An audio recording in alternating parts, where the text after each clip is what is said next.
The Jews of Ethiopia, however, don't necessarily agree with Hancock's theory of how the Ark ended up in their land. Welcome back to the channel, or welcome to the channel. My name is Utikas if you are new, and so without wasting any time, let's get to the video. Historical description: the Ark is actually a wooden chest covered in pure gold. It has an elaborately designed lid that is called the mercy seat. In the book of Exodus, it was revealed that the Ark contained 2 stone tablets of the 10 Commandments. And according to the New Testament book of Hebrews, it also contained Aaron's rod and a pot of manna. The biblical account states that around 1 year after the Israelites' exodus from Egypt, Moses initiated the construction of the Ark according to the pattern given to him by God when the Israelites were encamped at the foot of Mount Sinai. After this, the gold-plated acacia chest was carried by its staves by the Levites around 2,000 cubits of the people when on the march. Legend says that God spoke to Moses from between the 2 cherubim on the Ark's cover. The book of Exodus suggests that God instructed Moses to build the Ark during his 40-day stay on Mount Sinai. The pattern for the tabernacle and furnishings of the Ark were revealed to him. He was also told to construct it using shittim wood, also known today as acacia wood, in order to house the tablets of stone. Moses then instructed Bezalel and Aholiab to construct the Ark. The book also provides detailed instructions on how the Ark was to be constructed. It was supposed to be 2.5 cubits in length, 1.5 cubits in breadth, and 1.5 cubits in height. Then it was to be gilded entirely with gold, and a crown or molding of gold was to be put around it. 4 rings of gold were supposed to be attached to the 4 corners, 2 on each side. Through these rings, staves of shittim wood overlaid with gold would be inserted for carrying the Ark. These were not to be removed at any cost. Caperet, the golden lid, is the ornament having 2 golden cherubim. It was supposed to be placed above the Ark. The account does not contain instructions regarding the thickness of the caperet, and the details about the cherubim besides that the cover was to be beaten out over the ends of the Ark and that they form the space where God would appear. After the construction was completed, the book instructed that the Ark was to be placed under a veil to keep it concealed. After the creation of this Ark by Moses, it was carried by the Israelites during their 40 years of wandering in the desert according to the biblical account. When they camped, the Israelites would place it in a separate room inside a sacred tent that was called the tabernacle. When they arrived at the banks of the river Jordan under the leadership of Joshua, who led them to the promised land, the Ark was carried in the lead. It preceded the people and was actually the signal of their advance. During this crossing, the river went dry as soon as the feet of the priest carrying the Ark touched the water. It remained so until the priest and the Ark both left the river after the people had passed over. In memorial of this miraculous event, 12 stones were taken from the Jordan River at the place where the priests had stood. Over the following years, the Ark ended up in Bethel, where it was being cared for by the priest Pinhas, the grandson of Aaron. Later, it was kept at Shiloh, another religious center around 16 kilometers north of Bethel during the time of the prophet Samuel's apprenticeship. When the Israelites were defeated by the Philistines, the Ark was captured by the Philistines, and its carers Hophni and Pinhas were killed. The Philistines took the Ark to many places in their country, but wherever they took it, misfortune befell them. The Ark was later returned to the Israelites. It was carried along with King David when he fled from Jerusalem at the time of Absalom's conspiracy, but he then ordered Zadok the priest to return it to Jerusalem. According to archaeological evidence, there was strong cultic activity at the Kiryat Ye'arim in the 8th and 7th centuries BC. This was well after the Ark was supposedly removed from there to Jerusalem. Archaeologists did find a large elevated podium associated with the northern kingdom, which may have been a shrine. Scholars think that the story of the Ark was independently crafted around the 8th century in a text called the Ark Narrative. Afterwards, it was incorporated into the main biblical narrative exactly before the Babylonian exile. Thomas Romer has suggested that originally the Ark may have carried sacred stones of the kind found in the chests of pre-Islamic Bedouins. He speculated that these could have been a statue of Yahweh or maybe a pair of sculptures depicting Yahweh and his companion goddess, Ashura.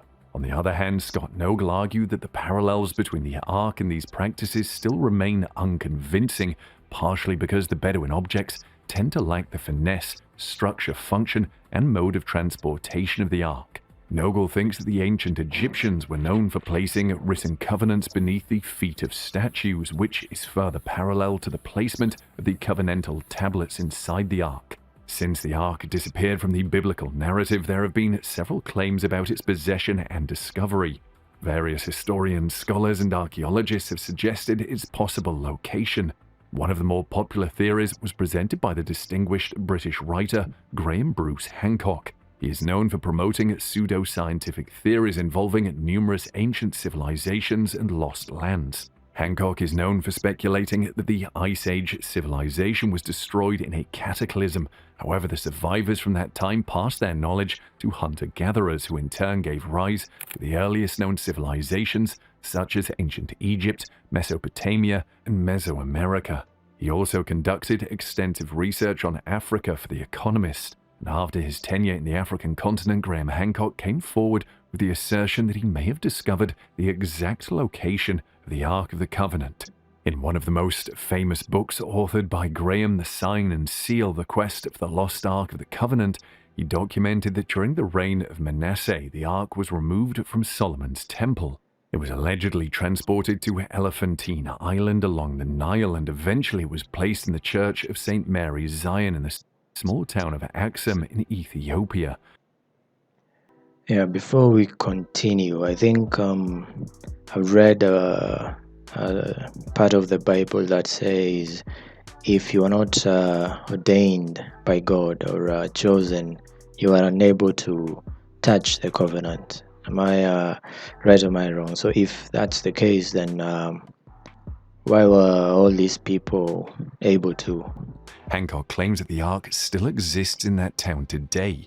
Bezalel Poten tried to draw a correlation between Hancock's finding and archaeological evidence of a temple existing in Elephantine along the River Nile. A Jewish temple allegedly stood on the southern top of this river island between the 6th and 5th centuries BCE. He speculates that it may have been built to house the Ark. And besides the archaeological remnants, the hoard of documents called the Elephantine Papyri provides exceptional evidence for this. These documents were first discovered in 1893 by Charles Edwin Wilbur, who worked as a journalist in New York. They had been lying in a warehouse for half a century before being shipped to the Egyptian department of the Brooklyn Museum. That's when scholars realized that Wilbur had somehow acquired the Elephantine Papyri. Hancock also claims that these papyri are the primary source of evidence that the Ark actually made a stop on Elephantine Island. Research and reconstruction of the temple also revealed that it was oriented towards Jerusalem. It measured 60 cubits long and 20 cubits wide, which are the same dimensions as Solomon's temple. Because of this, Hancock has concluded that the Ark went first to Elephantine in Egypt and arrived in Ethiopia only in the 5th century BCE.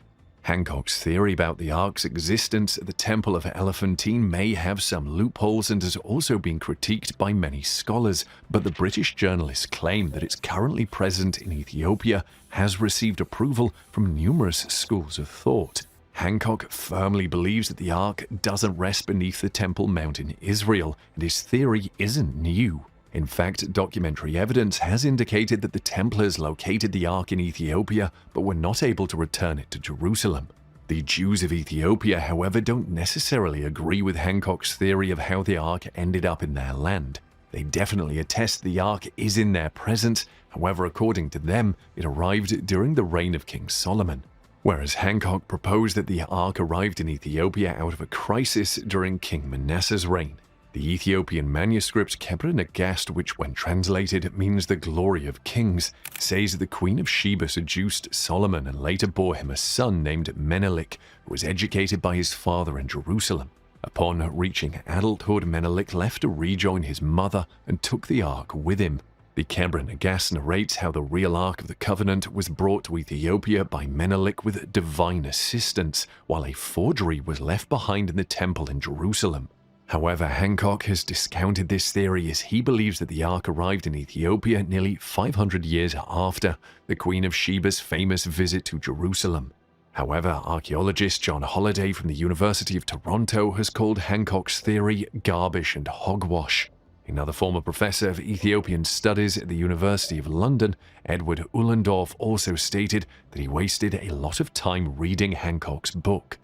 Despite the disputed theories about how and when the Ark arrived in Ethiopia, its presence in the country has been well documented by the local Jewish faithful. The Ethiopian Jews claim that the Ark lies in the Church of Mary, Zion, in the small town of Axum.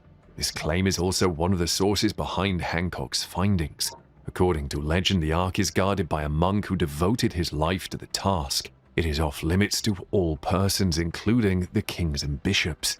Replicas of the Ark are found in all Ethiopian monasteries and churches. Strangely, these replicas are also off limits. In fact, according to their beliefs, no church is fit for worship unless a copy of the Ark is installed in it, and no service is considered sacred without its presence. The Ethiopian Orthodox Tawahedo Church also confirmed that they possess the Ark in Axum. It is currently kept under guard in a treasury near the Church of Our Lady Mary of Zion.